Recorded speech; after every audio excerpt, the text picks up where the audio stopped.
Question number 15. ఈ question number 15లో ఏం చెప్తారంటే, first of all Rao and Jain a partnership firm consisting 2 partners ఉన్నారు. అందులో వచ్చేసి 2 పార్ట్నర్స్ ఉన్నారు. వాళ్ళ నెట్ ప్రాఫిట్ వచ్చేసి 7 lakhs. ఎప్పుడు before deduction of following items, ఈ డిడక్షన్ చేయక ముందు, that is salary of 20,000 each per month payable to working partners of the firm. అది పార్ట్నర్షిప్ డీల్లో కూడా ప్రొవైడ్ చేసినారు. 20 lakhs శాలరీ పే చేస్తున్నారు పర్ మంత్ ఇద్దరికి. Next depreciation on plant and machinery under section 32, అది వచ్చేసి 1,50,000. Interest on capital at 15% per annum. As per the deed of partnership, the amount of capital eligible for interest, that is 5 lakhs. ఇప్పుడు మనం compute చేయాల్సినది ఏది అంటే, ఈ book profit ఎంత and allowable working పార్ట్నర్కి సంబంధించిన salary ఎంత వరకు ప్రొవైడ్ చేయొచ్చు అనేది ప్రొవైడ్ చేయాలి. సో యాజ్ పర్ 40B ప్రకారం బుక్స్ ప్రాఫిట్ అంటే ఏమి? బుక్ ప్రాఫిట్ అంటే it is net profit, but before lay downing the chapter 6A-Dకి సంబంధించినవి ఏవైతే ఉంటావో అవన్నీ increased aggregate amount remuneration paid payable ఏవైతే ఉంటావో అవన్నిటిని యాడ్ బ్యాక్ చేసుకోవాలి for the computing of net ప్రాఫిట్కి సంబంధించి. ఆర్ ఏవైతే ఇంక్రీజింగ్ ఉంటావో డిడక్టింగ్ కంప్యూటింగ్ చేయాలి. నెట్ ప్రాఫిట్ ఆల్రెడీ డిడక్ట్ చేసింటే యాడ్ చేయాలి. సో ఇప్పుడు ఇంకా వాళ్ళు నెట్ ప్రాఫిట్ మనకి ప్రొవైడ్ చేసినది ఏంటి? Before deduction of depreciation, plant and machinery, interest on capital and salary of working people. So మీరు ఏం చేయాలంటే ఇప్పుడు లెస్ చేయాలి. ఫస్ట్ ఆఫ్ ఆల్ లెస్ చేద్దాం. Net profit before deduction of depreciation మనకి అలవబుల్ చేసేటివి మాత్రమే డిడక్ట్ చేయాలి, రిమైనింగ్ డిడక్ట్ చేయకూడదు. సెక్షన్ 32 ప్రకారం డిప్రిషియేషన్ అలో చేస్తారు కాబట్టి 1,50,000 డిడక్ట్ చేయాలి. బట్ ఇంట్రెస్ట్ అనేది అట్ ది రేట్ ఆఫ్ 12% వరకు మాత్రమే అలో చేస్తారు. రిమైనింగ్ రిజర్వ్ అవుతుంది కాబట్టి 60,000 మాత్రమే తీసుకోవాలి డిడక్ట్ చేయడానికి. 7 lakhs minus 2 lakhs 10 చేస్తే 4,90,000 అవుతుంది. ఈ 4,90,000ని అది బుక్ ప్రాఫిట్ కదా. Next salary actually pay to the working partners ఎంత అవుతుంది? 20,000 into 2 into 12, దట్ ఈస్ 4,80,000 అవుతుంది. As per the provisions of section 4P ప్రకారం salary pay to the working పార్ట్నర్కి allowed subject to the following లిమిట్ని base చేసుకొని ఉంటుంది. వాళ్ళ యొక్క బుక్ ప్రాఫిట్ తీసుకోవాలి. ఫస్ట్ 3 lakhsకి or in case of loss ఉంటే 1,50,000 or 90% of book profit, whichever is more, that is whichever is higher తీసుకోవాలి. And balance profit, book profit ఏవైతే రిమైనింగ్ ఉంటావో, అంటే ఇక్కడ 4,80,000 అనుకుంటే మనకి బుక్ ప్రాఫిట్ ఎంత వచ్చింది అక్కడ పైన చూస్తే బుక్ ప్రాఫిట్ 4,90,000. ఓకే, ఆ 4,90,000 మనం కన్నా తీసుకుంటే ఆ 4,90,000లో 3 lakhs లెస్ చేస్తే రిమైనింగ్ అమౌంట్ ఎంతైతే ఉంటుందో దానిపైన 60% వేసుకోవాలి. That is 3 lakhs into 90%, 2,70,000 or 1,50,000, whichever is higher, that is 2,70,000. Remaining balance 4,90,000 minus 3 lakhs, that is 1,14,000. 3,84,000 maximum allowable partner salary. So allowable working partner యొక్క శాలరీ వచ్చేసి 3,84,000 మాత్రమే అలౌ చేస్తారు, ఇంకేం అలౌ చేయరు. Next illustration 17. Vinod is a person carrying on profession has a film ఆర్టిస్ట్గా work చేస్తున్నాడు and is gross receives from profession financial year 18-19కి వచ్చేసి ఇతను వచ్చేసి ఏదైనా ఉన్నాడు, ప్రొఫెషన్లో ఉన్నాడు. సో ఫైనాన్షియల్ ఇయర్ 18-19కి అతని యొక్క గ్రాస్ రిసీట్ 1,15,000, ఫైనాన్షియల్ 19-20కి 1,80,000, ఫైనాన్షియల్ 20-21కి 2,10,000. ఇది అతని యొక్క receipts, gross receipts. What is his obligation regarding maintenance of books of accounts for assessment year 22-23? ఇక్కడ under section 44AA of income tax act 1961 ప్రకారం. So first of all section 44AA ఏం చెప్తారంటే, every person ఎవరైతే carrying చేస్తున్నారో ప్రొఫెషన్లో కొన్ని notify చేసింది official గ్యాజెట్లు, అందులో కొంతమంది డాక్టర్స్, సిఏస్ అట్లా కొంతమంది ప్రొఫెషన్స్ ఉంటారు కదా, వాళ్ళు కంపల్సరీగా మెయింటెనెన్స్ ఆఫ్ బుక్స్ అనేది మెయింటైన్ చేయాలి. Maintain such books of account and other document as may enable the assessing officer to complete his total income in accordance with the provisions of income tax act 1961 ప్రకారం. Next as per rule 6F చూసుకుంటే a person carrying on a notified profession shall be required to maintain specified books of accounts. ఎవరైతే notified person ఉంటారో rule 6F ప్రకారం ఈ specified books ని compulsory maintain చేయాలి.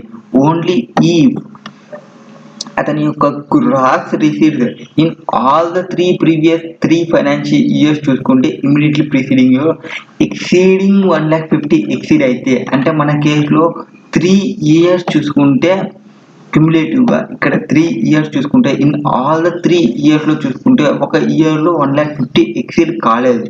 And next or it is a new profession which is set up in the relevant previous year, it is likely to exceed 1,50,000. ఒకవేళ అది new form అయితే దాని యొక్క టర్న్ ఓవర్ 1,50,000 ఎక్సీడ్ అవుతుంది వాళ్ళు అనుకున్నప్పుడు అట్లాంటి కేసు వాళ్ళు స్పెసిఫైడ్ పర్సన్ అవుతారు. స్పెసిఫైడ్ పర్సన్ బిజినెస్లో ఉంటే స్పెసిఫైడ్ బుక్స్ ఆఫ్ అకౌంట్స్ని మెయింటైన్ చేయాలి. సో ఇక్కడ ఈ పర్సన్ ఎవరైతే వినోద్ ఉన్నాడో ప్రొఫెషన్ ఆఫ్ ఫిలిం ఆర్టిస్ట్లో ఉన్నాడో అది నోటిఫైడ్ పర్సన్ ఫస్ట్ది. అండ్ అతని యొక్క gross receipt have not exceeded 1,50,000 in 1819. So requirement of 44AA to compulsory maintain the prescribed books of account is not applicable to him for assessment year 22-23. Mr. Vinod, however, required to maintain such books of account as would enable the assessing officer to compute his total income. కావాలనుకుంటే assessing officer అడుగుతారు note books of accounts maintain చేయమని. అది 1,50,000కి సంబంధించి చూస్తారు 3 previous ఇయర్స్లో చూసుకుంటే. ప్రొఫెషన్లో notified ప్రొఫెషన్లో ఉన్న వాళ్ళకి మాత్రమే ఆ యొక్క ప్రొవిజన్ అప్లికబిలిటీ అయ్యేది. ఇక్కడ మనం స్పెసిఫిక్గా 44AD, 44ADA, 44AE that is presumptive case of బేసిస్లో ఉన్నప్పుడు ఎలా ఉంటుంది, ఎవరు ఎలిజిబుల్, ఎందుకు లేదు, వాళ్ళ యొక్క డ్యూ డేట్స్ ఏమి అవి చూద్దాం. ఫస్ట్ ఆఫ్ ఆల్ ఇక్కడ ఎలిజిబుల్ అసెసీస్ ఎవరు వస్తారు అంటే సెక్షన్ 44ADలో రెసిడెంట్ ఇండివిజువల్ కానీ హెచ్ఎఫ్ కానీ ఆర్ పార్ట్నర్షిప్ ఫామ్ కానీ. పార్ట్నర్షిప్ ఫామ్లో ఎల్ఎల్పి కూడా పార్ట్నర్షిప్ ఫామ్ బట్ నాట్ ఎల్ఎల్పిని 44AD రాదు.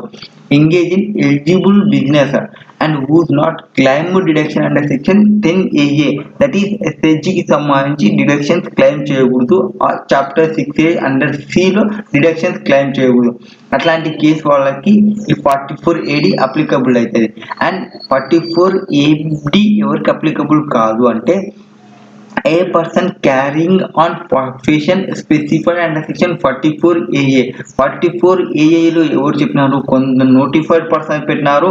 అండ్ ఆ నోటిఫైడ్ పర్సన్కి వాళ్ళ యొక్క ఇన్కమ్స్ అనేది గ్రాసరీ సిరీస్ అనేది 1,50,000 ఎక్సీడ్ అవుతుంటే ప్రీవియస్ ఇయర్లో వాళ్ళు మెయింటైన్ చేయాలి అని చెప్పినారు. Next a person earning income in the nature of కమిషన్లో కానీ ఆ బ్రోకరేజ్ కానీ, కమిషన్ బ్రోకరేజ్ చేస్తున్న వాళ్ళకి 44AD అప్లికబుల్ కాదు. Next any person carrying on any agency business వాళ్ళకి కూడా ఈ 44AD అనేది అప్లికబిలిటీ కాదు. Next eligible business or profession ఎవరికి ఎలిజిబిలిటీలోకి వస్తాయంటే any business other than business referred to section 44AE అంటే నోటిఫైడ్ పర్సన్ కాకుండా వాళ్ళ యొక్క టర్న్ ఓవర్ ఆర్ వాళ్ళ యొక్క gross receipts does not exceed or equal to 200 lakhs అంటే 2 crores బిలో ఉంటే వాళ్ళకి ఎలిజిబిలిటీలోకి వస్తారు. అండ్ ఇక్కడ ఏం చేయాలంటే ప్రిజంప్టివ్ ఇన్కమ్ అంటే మీ యొక్క టోటల్ టర్న్ ఓవర్ ఎంతైతే ఉంటుందో, ఆ టోటల్ సేల్స్ ఎంతైతే ఉంటుందో, ఆ టోటల్ గ్రాస్ రిసీట్స్ ఎంతైతే ఉంటుందో దానిపైన 8% చూపించాలి. దట్ ఈజ్ మీ యొక్క టర్న్ ఓవర్ వచ్చేసి 1.5 crores ఉందనుకోండి, 1.5 crores ఇంటూ 8% చేస్తే అది ఒక మీ ప్రాఫిట్గా చూపించుకోవాలి. 8% చూపించాలా? No, 8% is the minimum or some maybe higher than కూడా మీరు చూపించుకోవచ్చు. 10% చూపించుకోవచ్చు, 15% తీసుకోవచ్చు, 20% తీసుకోవచ్చు, 30% తీసుకోవచ్చు as per your preference. But minimum 8% is compulsory. ఒకవేళ మీ గ్రాస్ రిసీట్స్ అన్ని టోటల్గా బ్యాంక్లోనే వస్తుంటే ఆ టర్న్ ఓవర్ రిసీట్స్కి సంబంధించి అట్లాంటి కేసులో మీరు 6% చూపించవచ్చు. ఇక్కడ బ్యాంక్ రిసీట్స్ అంటే through credit card, debit card, internet banking, IMPS, UPIs and RTGS NEFT అంటే బ్యాంక్లోనే అమౌంట్స్ వస్తుంటే అండ్ మీ రిటర్న్ ఆఫ్ ఇన్కమ్ అనేది due date within due డేట్లో ఫైల్ చేస్తుంటే అట్లాంటి కేసులో 6% అన్న చూపించు ఆర్ మోర్ పర్సంటేజ్ అన్న చూపించు. ఇది 44ADకి సంబంధించి. నెక్స్ట్ 44ADAకి సంబంధించి ఇక్కడ కూడా రెసిడెంట్ ఇండివిజువల్ కానీ రెసిడెంట్ పార్ట్నర్షిప్ ఫామ్ కానీ బట్ ఎల్ఎల్పీస్ రారు. Engaging any profession specified under section 44AA. ఇక్కడ 44AAలో ఉన్న వాళ్ళకి అండ్ నేమ్లీ లీగల్ కానీ మెడికల్ కానీ ఇంజనీరింగ్ కానీ ఆర్కిటెక్చర్ కానీ profession or professions of accountancy కానీ టెక్నికల్ కన్సల్టెన్సీ కానీ ఇంటీరియర్ డెకరేషన్ కానీ ఆర్ నోటిఫైడ్ పర్సన్స్. ఇక్కడ 44ADలో చూపించకూడదు వీళ్ళని, ఇక్కడ చూపించుకోవచ్చు. 44ADAలో చూపించాలి. కన్సల్టెన్సీ ఇంటీరియర్ ఈ రిప్రజెంటేటివ్స్ కానీ ఆథరైజ్ రిప్రజెంటేటివ్ కానీ ఫిల్మ్ ఆర్టిస్ట్ కానీ కంపెనీ సెక్రటరీ కానీ ప్రొఫెషన్ ఆఫ్ ఇన్ఫర్మేషన్ టెక్నాలజీ వాళ్ళు కానీ ఎవరైనా కానీ ఇక్కడ చూపించచ్చు. వీళ్ళకి టర్న్ ఓవర్ ఎంతవరకు చూసుకుంటామంటే less than or equal to 50 lakhs ఉన్నంత వరకు వీళ్ళు ఈ 44ADAని యూజ్ చేసి ఇన్కమ్ ట్యాక్స్ రిటర్న్ ఫైల్ చేయొచ్చు. ఒకవేళ మీ గ్రాస్ రెసిట్స్ అనేది ఎక్సీడింగ్ 50 lakhs ఉంటే కంపల్సరీగా మీరు గో ఫర్ ఆడిటర్. అండ్ ఇక్కడ ప్రిజంప్టివ్ ఇన్కమ్ ఎట్లా చూపించుకుంటామంటే వాళ్ళ యొక్క గ్రాస్ రెసిట్స్ పైన 50% ఆఫ్ ఇన్కమ్ అన్న చూపించాలి ఆర్ హయ్యర్ అంటే 60% కానీ 70% కానీ 80% కానీ మినిమం రిక్వైర్మెంట్ వచ్చేసి 50% చూపించాలి అనేది ఇక్కడ కేసు. అండ్ ఇక్కడ పర్సన్స్ నెక్స్ట్ వాళ్ళలాగా ఎవరు 6% కేసు 8% కేసు అట్లా డబ్బులు ఏమైనా ఉన్నాయంటే ఏం లేదు, ఓన్లీ 50% మాత్రమే. And next section 44AE. Any person assessee owning not more than 10 goods carried at any time during the previous year. అంటే ఒక పర్సన్ దగ్గర less than 10 goods transporting agencies ఉన్నావో వాళ్ళు ఈ 44AEని యూజ్ చేయొచ్చు. వాళ్ళ బిజినెస్ ఏమంటే business of playing hiring or leasing goods carriages ఏవైతే ఉంటావో వాటిని హైరింగ్ చేస్తుంటారో లీజింగ్ ఇస్తుంటారో వాళ్ళ కాడ చూసుకుంటే లెస్ దెన్ 10 vehicles వాళ్ళ దగ్గర ఉంటాయి. వాళ్ళు ఈ ప్రిజంప్టివ్ ఇన్కమ్ బేస్ని తీసుకోవచ్చు. అంటే ఈ ప్రిజంప్టివ్ ఇన్కమ్ బేస్డ్ మీరు కానీ ఉంటే బుక్స్ ఆఫ్ అకౌంట్స్ మెయింటైన్ చేయాల్సిన అవసరం లేదు. For each every good vehicle 1000 rupees per ton of gross vehicle weight or unladen weight has may be for every month. అంటే ఒక 1000 మినిమం గా చూపించాల్సిన amount per ton per gas per month కి. So ఆ 1000 అట్లా చూపించాలి ఫర్ ఈచ్ వెహికల్. ఒకవేళ అది హెవీ గుడ్ వెహికల్ అయితే 7000 per month or part of month. అంటే మీరు లీజ్కి ఇచ్చింటారు, లీజ్కి ఒక మంత్ ఇచ్చింటారు, ఇంకొక మంత్ ఇచ్చి లేకుంటారు.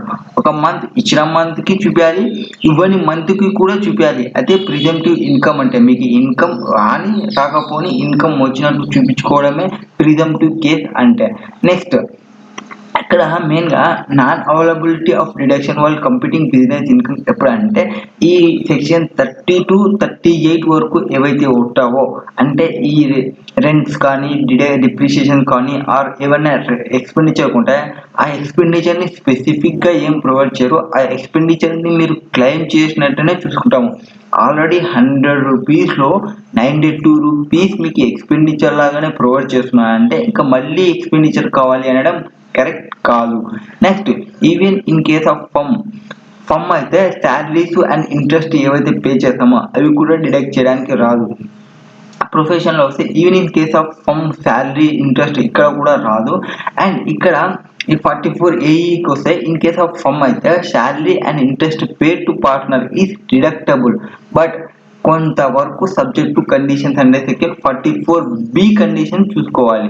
Next WDV of value of asset అంటే ఈ ప్రొఫెషన్స్లో ఉన్న వాళ్ళకి డీమ్డ్ అంటే డిప్రిషియేషన్ అనేది డీమ్డ్గా క్లెయిమ్ చేసినట్టు చూసుకోవాలి. అంటే బుక్స్ ఆఫ్ అకౌంట్స్లో డిప్రిషియేషన్ ఉంటుంది కానీ మనం ఏం షెడ్యూల్స్ని ప్రొవైడ్ చేసుకోము. అంటే బుక్స్ ఆఫ్ అకౌంట్స్ అంటే మీరు ఏవైతే మెయింటైన్ చేస్తారో మీ పిఎన్లో ఉంటుంది బట్ ఇన్కమ్ ట్యాక్స్ వాళ్ళకి ఏం ప్రొవైడ్ చేయము. ఇన్కమ్ ట్యాక్స్లో సపరేట్గా డిడక్షన్ క్లెయిమ్ చేయము. And requirement of maintenance of books of account under section 44AA and audit under section 44AB. ఎవరికి అయితే ఈ 44AD అప్లికబుల్ కాదో వాళ్ళు కంపల్సరీగా go for audit if eligible person declare profit and gains in accordance with the provisions of 44AD he is not required to maintain books of accounts. అంటే 44AE 44AB ప్రకారం books of accounts maintain చేయాల్సిన అవసరం లేదు. And ఒకవేళ ఈ eligible person 44 ADAలు చూపిస్తే వాళ్ళు కూడా బుక్స్ ఆఫ్ అకౌంట్స్ మెయింటైన్ చేయాల్సిన అవసరం లేదు. అండ్ గూడ్స్ ట్రాన్స్పోర్ట్ ఏజెన్సీ వాళ్ళు క్యారేజ్ వాళ్ళు ఎవరైతే రెంటింగ్ తీసుకుంటారో 44 AEలో చూపించాల్సిన అవసరం లేదు. అది ఈ 6th పాయింట్. నెక్స్ట్ ఎవరైతే ప్రాఫిట్స్ ఈ అడ్వాన్స్ ట్యాక్స్ అప్లికేషన్ ఎవరికి ఉంటుందంటే మామూలుగా రెగ్యులర్ బిజినెస్ వాళ్ళు ట్యాక్స్ అడిగే వాళ్ళు అయితే every quarter advance tax pay చేసుకోవాలి బేస్డ్ ఆన్ వాళ్ళ ఇన్కమ్కి సంబంధించి. అండ్ ఇక్కడ 44 AD 44 ADA వాళ్ళకి సంబంధించి అయితే must pay advance tax by 15th March of financial year, that is last quarter లో పే చేసిన ప్రాబ్లం ఏమి రాదు. బట్ 44 AE వాళ్ళకి the eligible authority has to pay advance tax in 4 installments లో వాళ్ళు పే చేయాల్సింది 44 AE వాళ్ళు.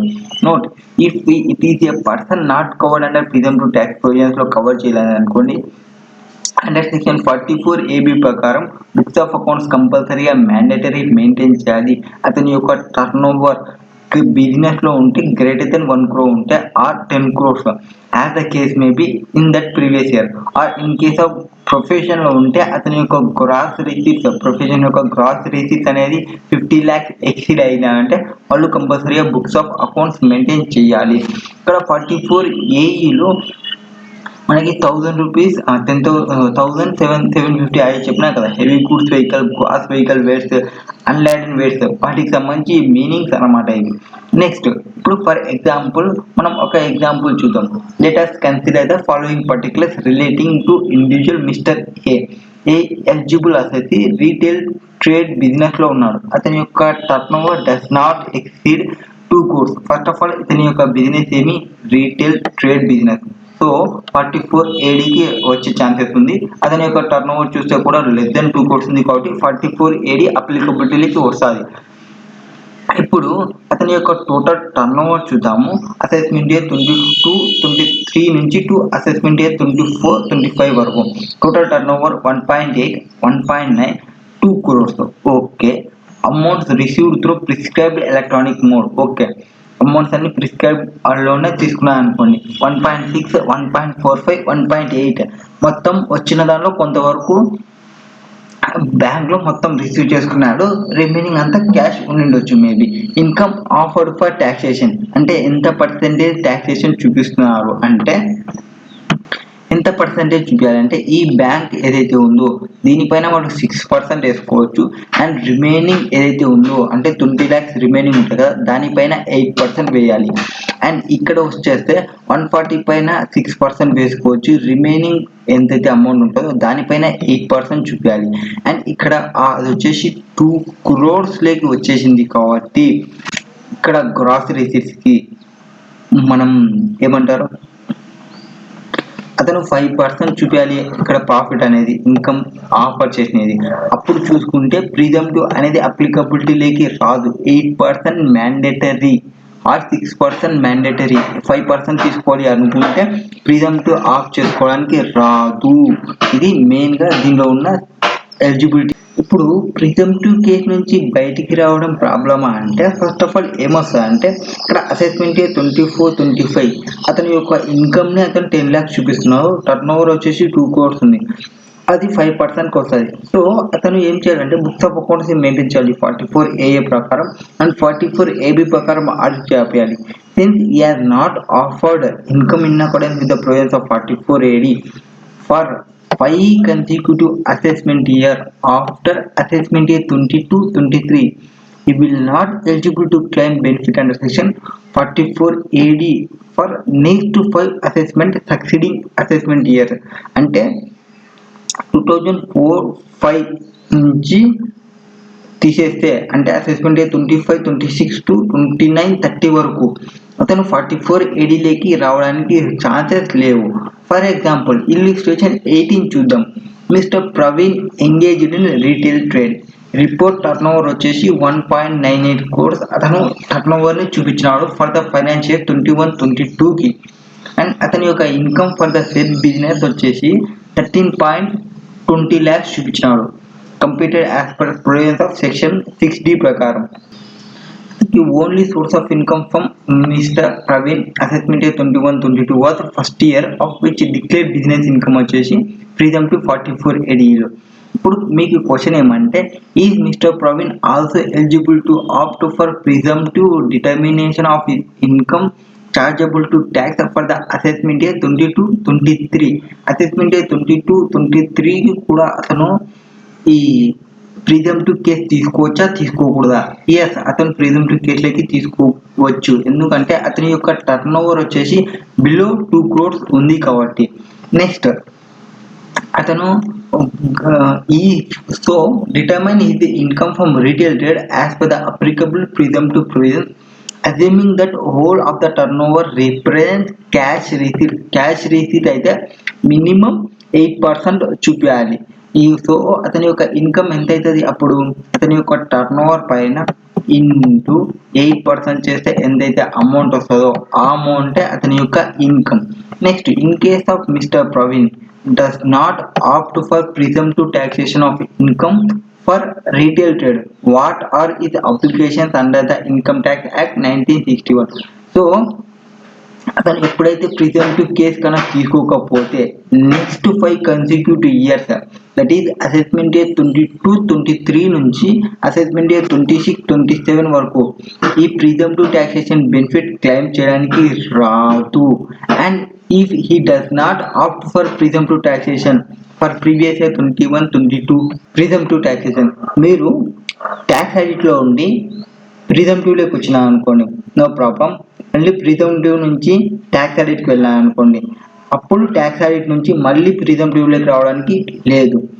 ఒకవేళ మీరు ప్రిజంప్టివ్ కేసులోకి సెలెక్ట్ చేసుకున్నారు అండ్ నెక్స్ట్ ట్యాక్స్ ఆడిట్కి వెళ్ళాలనుకుంటున్నారు, ఈజీ టు గో అంటే ట్యాక్స్ ఆడిట్కి వెళ్ళొచ్చు.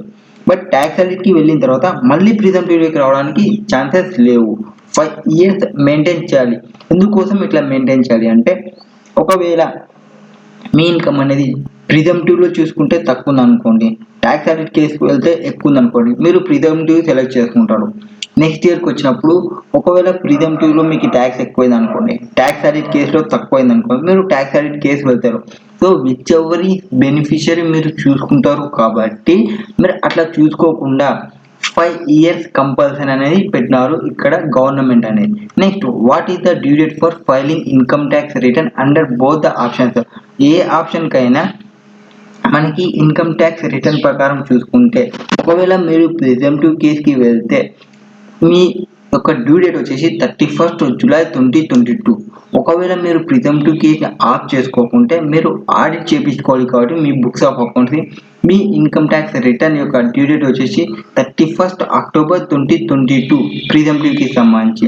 Next, illustration 19, that is mister X అనే person commenced business of operating goods vehicle. Okay, ఎప్పుడు 1/4/21కి he purchased the following vehicle during previous year 21-22. So ఇతనికి కంప్లీట్ చేయాలి ఇన్కమ్ అండర్ సెక్షన్ 44A. ఇతని gross vehicle wait వచ్చేసి ఇది provide చేసినారు. అతని యొక్క నెంబర్ ఆఫ్ వెహికల్స్ ఎంత పర్చేస్ చేసినారు, డేట్ ఆఫ్ పర్చేస్కి సంబంధించి అనేది ఇవి ప్రొవైడ్ చేసినారు. ఈ ఇన్ఫర్మేషన్ని తీసుకొని అతనికి ప్రిజంప్టివ్ కేసులో వెళ్తే, దట్ ఈస్ 44A అంటేనే ప్రిజంప్టివ్ కేస్. అండ్ అందులో వెళ్తే ఎట్లుంటుంది ట్యాక్స్, అందులో వెళ్ళకుంటే ఎట్లుంటుంది, అందులో వెళ్ళడానికి ఇతను ఎలిజిబుల్లా కాదా అవి చెప్పాలి. అండ్ ఇంకొక క్వశ్చన్ ఏమంటే, would your answer different if 2 goods vehicles ఏవైతే ఇవి ఉన్నావో వీటి యొక్క పర్చేజ్ వచ్చేసి ఏప్రిల్లో ఉంది, దాని పుట్టు యూజ్ వచ్చేసి July 21st ఉంది, అప్పుడు ఏమైనా చేంజ్ అవుతుందా అని మీ క్వశ్చన్. ఓకే, ఇప్పుడు మనం చూసుకుంటే first, since mister X does not own more than 10 vehicles at any time during the previous year 21-22. దీనికి ఎన్ని వెహికల్స్ ఉన్నాయి? 2 + 1 3, 3 + 3 6, 6 + 1 7, 7 + 2 9, 9 + 1 10. ఓకే, 10 వెహికల్స్ ఉన్నాయి. సో ఈ eligible to opt for presumptive taxation scheme under section 44A. ఇప్పుడు ఇతని యొక్క income ఎట్లా చూపించాలంటే, 1000 per ton gross vehicle weight ఉన్నప్పుడు ఆర్ అన్లేడెన్ వెయిట్ ఉన్నప్పుడు పర్ మంత్కి ఆర్ పార్ట్ ఆఫ్ ఈచ్ మంత్కి, అంటే ఒక్క రోజున్నా కూడా ఆ అమౌంట్ అనేది చూపించుకోవాలి. ఒకవేళ మీ వెహికల్ అనేది అదర్ దెన్ హెవీ గూడ్స్కి సంబంధించి అయితే 7000 per month or part thereof చూపించాల్సిన అవసరం ఉంటుంది. సో ఇక్కడ హెవీ గూడ్స్ అంటే హెవీ గూడ్స్ కానివి, హెవీ గూడ్స్ వెహికల్ అయితే మీవి ఏవైతే ఈ కిలో వెయిట్స్ అనేది మోర్ దెన్ 12,000 ఉంటో ఎక్సీడింగ్ 12,000 కేజెస్ ఉంటో వాటిని ఇక్కడ 12,000 కేజెస్ ఎక్సీడ్ అయినవి ఏవి అంటే ఈ రెండు ఎక్సీడ్ అవుతాయి. దట్ ఈస్ ఇది 2 ఇది 1. ఇప్పుడు 29, 8, 21, 23, 2, 22 అవి తీసుకోండి. First 2, 1 date and heavy goods vehicle 8 months. ఇక్కడ మంత్స్ చెక్ చేసుకోవాలి. ఇది వచ్చేసి ఫిబ్రవరి, మార్చి అండ్ ఇది ఆగస్టు నుంచి చెక్ చేసుకోవాలి. ఇప్పుడు 8 మంత్స్ అవుతుంది. సో 2 into 8 16 అవుతుంది. 1 into 2 2 అవుతుంది. 16 plus 2 18 అవుతుంది. ఇవి హెవీ గూడ్స్ కి సంబంధించి. నాన్ హెవీ గూడ్స్ రిమైనింగ్ ఎన్ని ఉన్నావో అవి తీసుకోవాలి. అవి తీసుకొని ఇంటూ చేసుకుంటే 55 అవుతుంది. మొత్తం అతనికి ఎంత వచ్చింది? ఇప్పుడు 18 టోటల్ 55. సో ఇప్పుడు 55 వచ్చేసి లో గూడ్స్ కాబట్టి 55 into 7,500 వేసుకోవాలి. ప్లస్ హెవీ గూడ్స్ 18 కాబట్టి 18 into 1,000 into 15 tons. అండ్ అక్కడ ఇంకో క్వశ్చన్ అడిగినారు, ఒకవేళ ఆ 2 వెహికల్స్ అనేది పుట్ టు యూజ్ అనేది నెక్స్ట్ జూలైలో ఉంటే ఏమన్నా ఆన్సర్ చేంజ్ అవుతుందని. ఆన్సర్ ఏం చేంజ్ కాదు. ఎందుకంటే ప్రిజంప్టివ్ కేస్ అనేది vehicle owned by the assessee చూసుకుంటాము. వెహికల్ ఎప్పుడు ఓన్ చేసినారో అక్కడ నుంచి ట్యాక్స్ క్యాలిక్యులేషన్ స్టార్ట్ అవుతుంది. ఇది ఈ క్వశ్చన్ లో ఉన్న ఆన్సర్. ప్రిజంప్టివ్ కేస్ 44 ఏఈ ఉన్నప్పుడు ఉండే నెక్స్ట్ 44 ఏడి అయిపోయింది, 44 ఏడిఏ అయిపోయింది, 44 ఏఈ అయిపోయింది. ఈ మూడు మెయిన్ ప్రిజంప్టివ్ ఇన్కమ్ కి సంబంధించినది. నెక్స్ట్ ఇల్లుస్ట్రేషన్ చూద్దాం. Illustration number 20. Alpha Corporate Bank amalgamated with Beta Cooperative Bank on 1/12/21. The depreciation for the year ended 31/3/2022 calculated as per Income Tax Rule 1962 allowable to Alpha Cooperative. అంటే ఈ banks రెండు banks ఉన్నాయి ఇక్కడ, అమాల్గమేట్ అయినవి. ఎప్పుడు 1/12/2021 లో అమాల్గమేట్ అయినాయి. అండ్ డిప్రిషియేషన్ ని ఎట్లా క్యాలిక్యులేట్ చేసినారు అనేది చూసుకోవాలి. And has not taken place amount 2,40,000. Complete the deduction of depreciation. మనం డిప్రిషియేషన్ ని ఎట్లా క్యాలిక్యులేట్ చేయాలి అంటే ఫస్ట్ ఆఫ్ ఆల్ ఎంతైతే అమౌంట్ వస్తుందో డిప్రిషియేషన్ అమౌంట్, ఆ అమౌంట్ ని మొత్తానికి ఎన్ని డేస్ ఇక్కడ ఉంది, ఎన్ని డేస్ అక్కడ ఉంది, రీఆర్గనైజేషన్ ముందర రీఆర్గనైజేషన్ కాకముందు ఎంత అయితే ఉందో దాన్ని బేస్ చేసుకొని మనం డిప్రిషియేషన్ ని క్యాలిక్యులేట్ చేయాలి. ఇక్కడ A into B by C. ఏలో ఏమొస్తుంది? Amount of deduction allowable to predecessor cooperative bank, that is alpha bank కి. అండ్ B వచ్చేసి number of days compromises begin from the first day నుంచి ఎంత వరకు ఉంది, ఇమ్మీడియట్లీ ప్రిసీడింగ్ ద రీఆర్గనైజేషన్ వరకు, అంటే వాళ్ళు మెర్జ్ కానంత వరకు. కింద వచ్చేసి 365 days కి, అది వాళ్ళకి ప్రొవైడ్ చేయాల్సినది. అండ్ రిమైనింగ్ వాళ్ళకి ఎగ్జిస్టింగ్ నెక్స్ట్ ఎన్ని డేస్ ఉంటుందో అన్ని డేస్ కి ప్రొవైడ్ చేయాలి. ఇదే మనం క్యాలిక్యులేట్ చేయాల్సిన అమౌంట్. ఇక్కడ 2,40,000 ఉంది కదా, 2,40,000 రీఆర్గనైజేషన్ కి ముందర ఎన్ని డేస్ ఉందో రీఆర్గనైజేషన్ కంపెనీ తీసుకుంటుంది. రీఆర్గనైజేషన్ తర్వాత ఎన్ని డేస్ ఉందో అన్ని డేస్ కి రీఆర్గనైజ్డ్ నెక్స్ట్ కంపెనీ తీసుకుంటుంది.